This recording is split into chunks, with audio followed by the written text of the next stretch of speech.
রোমাঞ্চম মুভির মূল আকর্ষণ হলো এর সহজ সরল গল্প, একদল নতুন অভিনেতার প্রাণবন্ত অভিনয় এবং সবার উপরে এর ক্লাইম্যাক্স।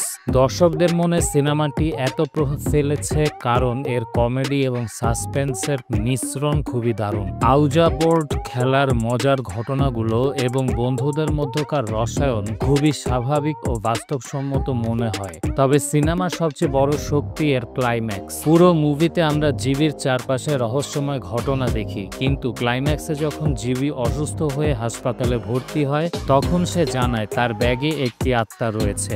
এরপরেই আসে সবচেয়ে বড় টুইস্ট। তার বন্ধুরা বলে যে সেই ব্যক্তি আসলে তাদের আরেক বন্ধু সিনুর কাছে, যে শহরে ফিরে এসেছে। এই অপ্রত্যাশিত টুইস্ট দর্শকদের মনে একটি বিশাল প্রশ্নচিহ্ন রেখে যায় এবং রোমাঞ্চম 2 এর জন্য আগ্রহ বাড়িয়ে তোলে। এটি একটি ওপেন এন্ডিং যা মুভিটি নিয়ে আলোচনাকে আরো জমিয়ে তোলে। এই সিনেমাটি হয়তো দর্শকদের মনে এমন প্রশ্ন তুলতে পারে বা তুলেছে যে সৌবিনের বলা পুরো গল্পটাই কি বানানো শুধুমাত্র বন্ধুত্বের খাতিরে, নাকি রয়েছে আরো কোনো রহস্য।